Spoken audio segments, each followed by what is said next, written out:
So the last time we looked at the union bound, and specifically we found an approximation to the bit error rate that could be derived from the union bound. And now what we're going to do is we're going to take this general equation, which is a function of the parameters of the constellation in the signal space, and we're going to apply them to some specific modulation formats.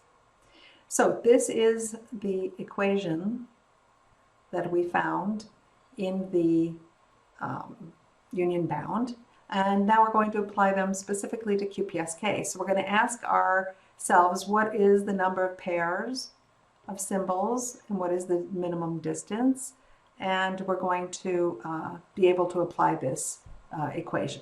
And if you recall, this is the definition of these two different versions of d-min, capital D and small d, just to do a normalization by the square root of EB, whether we want to have that explicit or not. So moving on, we look at the constellation. So this is the signal space representation for QPSK. And remember, what signal space means is that the normalization is done for the constellation such that the EB represents the average energy per bit. And we went through this before, and we found that the d-min for this constellation for QPSK is 2 times the square root of EB. Now, we're going to also, so that takes care of the d-min, we know what that is. And the next thing is we have to know how many, what is K and what is M. So M is 4, it's QPSK, there are 4 points of the constellation, and for K, we have to count how many pairs there are at the minimal distance. And of course here we can count there are 4. These two do not count because they are not at the minimum distance. They are something larger than the minimum distance. So the number of pairs is 4. It's S1 and S2, S2 and S3, S3 and S4, and S4 and S1. So we can put them into this equation and we get this expression for the probability of error. It's 2 times the Q function of the square root of EB over N0. So QPSK, as I mentioned, we could find the true error probability. So first we'll start with the union bound itself. It's a bound, and so it has 2 terms. One term's coming from the nearest neighbors, and the other term coming from the points of the constellations which are farther apart. When we do an approximation coming from the union bound, what we do is we neglect one of the 2 terms. Now, if we went and did a exact probability of error, what we would get is this expression. So this comes from the Proakis book and other references you can find. There is an exact expression for QPSK. And you can see that our approximation is a little too big because there should be this second term, which is subtracted from the total. So we basically have 3 versions of the QPSK. One is a true bound. This is a bound. It's much above it. This is approximation because I'm neglecting a term. And then we have the exact one. And I'm going to compare these 3 results that we get for QPSK. So I'm going to start with a really tough situation where the signal to noise ratio, or EB over N0, is 0 dB. That means that the signal is just barely equivalent to the noise. The noise is just as strong as the signal. And we look at the bit error rate, of course, it's going to be quite bad in this case. It's 15% of errors. And these are the 3 estimates. So in the first case, we look at the bound. It's definitely going to be less than 15.9%. And then we look at our approximation. We're saying, well, it's going to be roughly about 15.7%. And then if we did the exact calculation, we'd find it was actually 15.1%. And so you think, oh, that's not bad. But remember, this is a terrible situation. You're not going to be wanting to have a communication systems where the signal is just the same size as the noise. The noise is too big. Your 15% errors is just too high. So where do we actually operate our systems? Well, we're probably going to be above 10 dB for our EB over N0. But let's say it was 5 dB. Then we would get something like 1% error and 1.9 in the upper bound. The approximation is still about 1.9, and the 1.19, and the exact value is 1.18% errors.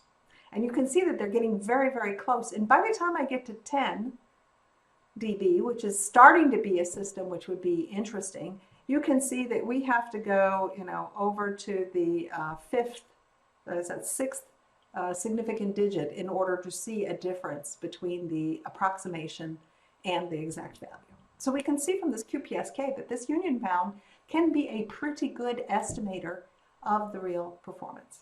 So my QPSK example showed you how to apply the equation and shows you now, because we know the real value, that it's pretty good approximation.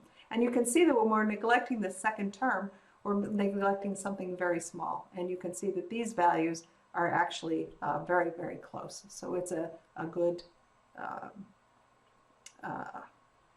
tight approximation, I should say. So that was for QPSK. Suppose now we want to apply it to all variations of PSK, phase shift keying, M-ary phase shift keying. So we're going to try and do that now and come up with a general expression that can be used for any value of M. So we start from our basic equation, and now we're going to look at the geometry of MPSK. So MPSK, you'll recall, this is the equation for the signal that's transmitted. Basically, we have a carrier frequency at omega 0, and the phase of this carrier is being changed depending on what the data is. And as is typical, we will divide the circle into m divisions of 2 pi, m equal divisions. And so if we look at the angle between any 2 points of the constellation, that will be given by this expression. So this angle is 2 pi over m.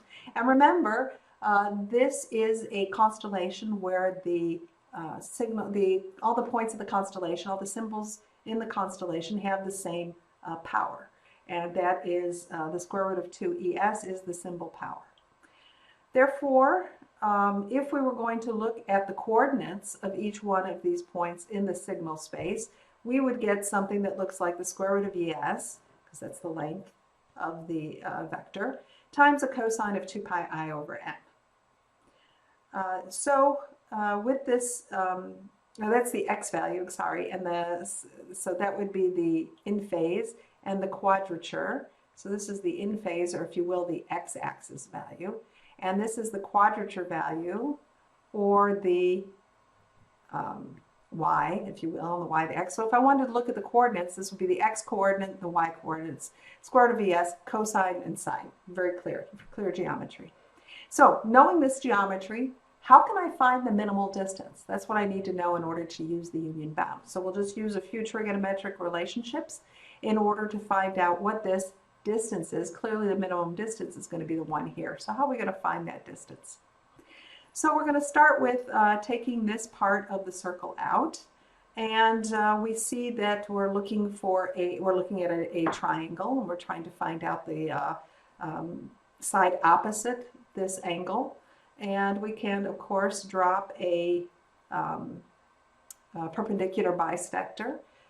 So we can find that if we divide the angle exactly in half, we'll have a 90-degree angle. And with a 90-degree angle, we can use the sine and cosine equations to find out what d min is. And so in particular, we'll look at just one of these two triangles. And we know that if we have pi over m as the angle and the side opposite is d min over 2, then we know that that's the sine, which is the side opposite over the hypotenuse. So sine of pi over m is equal to d min over 2 divided by 2 by the square root of ES. So now we can solve this equation and isolate d min, and we come up with d min is equal to 2 times the sine of pi over m of ES. And I like to have my expression in terms of EB, the average energy per bit, instead of the average energy per symbol, because I want to have something I can see the dependence on m. So I've replaced the ES here with the equivalent, which relates the log 2 number, log 2m is the number of bits per symbol. So now I have an expression for d min. So now I can go into the union bound and substitute into that my d min value. So here's my d min, and now I can put it in here. So what remains is, of course, to count the number of pairs at the minimum distance, and I can just go around the circle, and it's quite clear, I hope to you, that the number of pairs is exactly equal to m. And of course, now when I put it into the equation, k is equal to m, cancels out that m, I just have a factor of 2, and now inside of the expression q, the argument now has dmin in it. And so we get a very general expression for any MPSK signal. And this is what you will see in the textbook. So the next question you might ask is, what does the receiver architecture look for? We've talked about this briefly. And there is, of course, an in-phase and quadrature component to it. And we will find the, if you will, the coefficients of the received signal in the signal space. And what we're going to do is we're going to take the arctangent of these two components, the in-phase and quadrature, because that will give us the angle. And what I'm going to do is I'm going to compute the distance, or how different is that angle from the prescribed angles for each one of the points in the PSK. And I'm going to choose the smallest. So whichever one is closest, whichever angle is closest to the angle that was received, that's what I'm going to pick. So here we have the form of the receiver, and we have the probability of error for this receiver. So let's look now at another modulation format. In this case, we're going to look at frequency shift keying. So once again, we're going to apply the same methodology. We're going to take the general equation and we're going to apply it to our different modulation formats. Now, recall that MFSK is an orthogonal modulation format where, remember, we get an m-dimensional hypercube, and in this case, it always lies along one of the axes. So what we'll get is each axis is going to be just a different carrier frequency. Each one of the symbols has its own carrier frequency, and they're all equidistant from the origin, and so the energy per symbol is the same for all of them again. But now, if I were going to look at the vector representation of each one of these symbols, basically I have an length m vector, and there's only one element of this vector which is not 0. And if it's the ith symbol, it means that it's falling on the ith axes, and because of this, it's just the ith element, and the length, of course, would be square root of ES. So very simple representation for these symbols. So given that I have any two symbols given by this expression, in this case it's the ith element, in this case it's somewhere else in the kth element that defines these symbols, what's the distance between them? Well, the distance between them, I can use the expression for a vector space. It's just the square root of the square of the differences of their coordinates. And of course, all the coordinates are 0, except then one of them I'm going to have ES minus 1, and the other one I'm going to have ES minus 1. So each one is going to contribute ES when squared, and so that's going to give me 2 ES. So it doesn't matter whether it's I or K, this is very general. Any 2 points in this constellation is separated by the distance of the square root to ES. So they're all separated by the same amount. So all pairs are at this minimal distance, right? Because every time I pick 2, I get the same answer. So all pairs are at the minimal distance, and that is the minimal distance. This is d min. And so if I want to, so I can just use combinatorics to say, how do I find the number of pairs? And so I can say I have m symbols, and I'm choosing 2. I'm finding pairs, and using the binomial coefficient expression, I can solve that and find that the number of pairs at the minimal distance is m times m minus 1 over 2. So now I have everything I need in order to apply this, this constellation to the approximation coming from the union bound. And so I plug it in. I have k, which gives me here, I plug that in, I divide by m, multiplied by 2, and of course here is my d min, it's just 2 times the square root of ES. And so I get a very nice compact expression here for the probability of error for MFSK. And once again, we've already looked at the receiver, so now I can sort of give you a summary of MFSK. The receiver looks like this. I have a correlator for each one of the branches. So if the dimension M, I have M branches in my receiver. I have a decision stage, which calculates the different distance and chooses the closest. And this is the probability of error. So remember, this is a typical bit error rate curve. We call it a waterfall curve. Looks like a waterfall. And now let's look at the bit error rate curves we get for these two modulation formats that we've examined.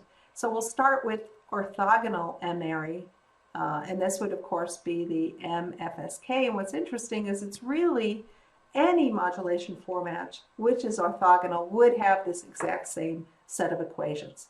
So that's what's really nice about using a signal space approach. And what's interesting is we can see how this performance varies as I change M.